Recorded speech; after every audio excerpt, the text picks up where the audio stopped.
what to keep in mind, it's fair because the rules are the same for everybody.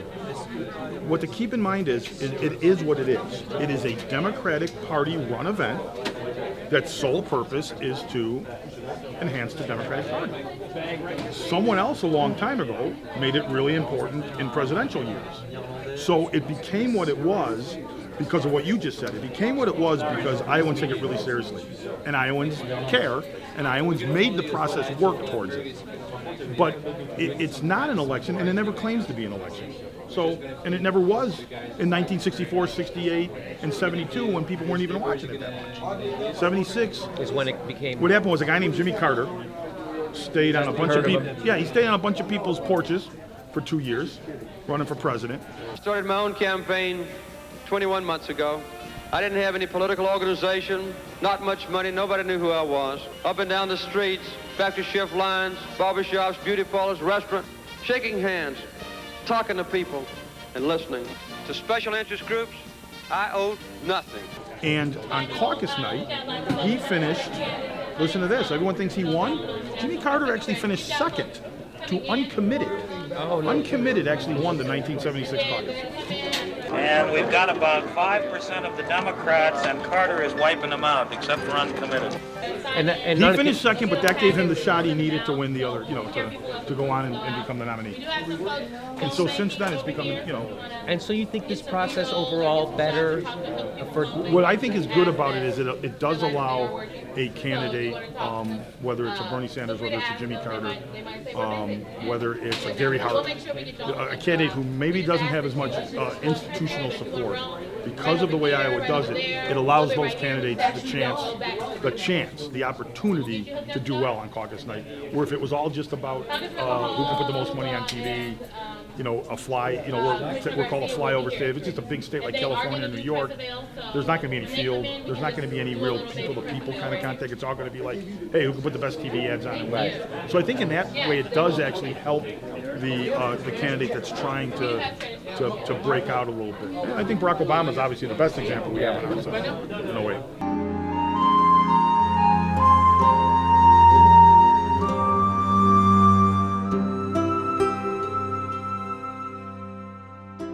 Thank you, Iowa.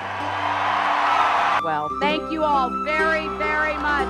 God bless you. We are in this fight together. Thank you. And maybe Iowa's first in the nation caucus standing should be reconsidered. So, okay, I mean, listening to you say it like that, it sounds like this is a much better way to do it. A much better way? I think within the whole system, it's part of the whole system. Yeah, okay. And I'm sure folks in New Hampshire will say that the way they do it is a much better way. And that's why we go 1-2, Jimmy. That's why we go 1-2. It's a good combination of ways.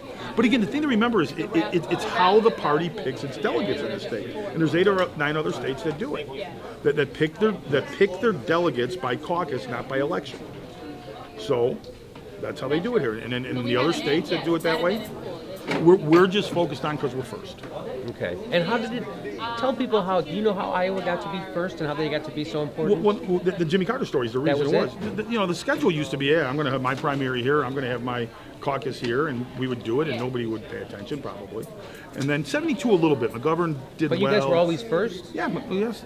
Iowa caucus was always the first caucus because... And it was Jimmy Carter that made it important? Yes, because Jimmy Carter finished second behind uncommitted, and people said, oh, this is the place to go. And then in 80, when Ted Kennedy was taking on Jimmy Carter... No more high interest rates.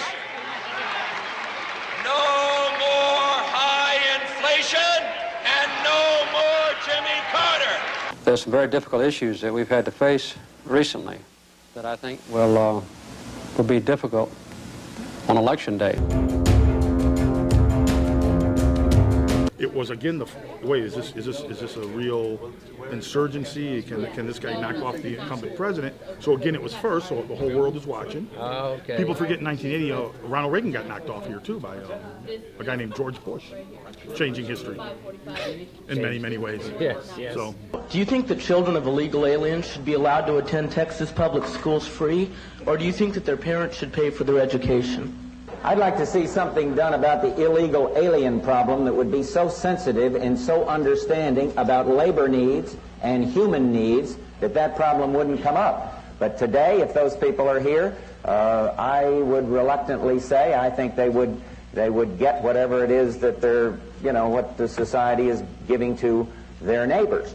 Rather than making them or talking about putting up a fence, why don't we work out some recognition of our mutual problems, make it possible for them to come here legally with a work permit, and then while they're working and earning here, they pay taxes here. And when they want to go back, they can go back, and they can cross and open the border both ways.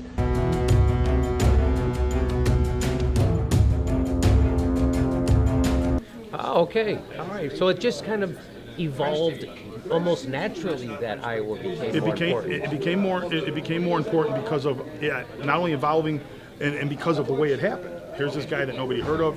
He won. It was a great place. You got to look at it all in relative terms. Jesse Jackson got I think 8 or 9, 10% of the vote here one year. So it's a place where someone like him could come in 1988 and talk to people that supposedly he's not talking to, but get the message out, and people start saying, hey, wait a second, let me listen to what this guy's saying too. 92, it went away. People forget this. It went away in 92 because Tom Harkin was running. So everyone else that was running was saying, well, I'm not going to go to Iowa to run against Tom Harkin.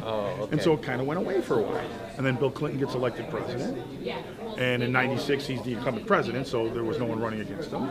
So it went away for a little while. And in 2000, it came back. And 2000, 2004, 2008, it reestablished itself as an important place to try to get your campaign going.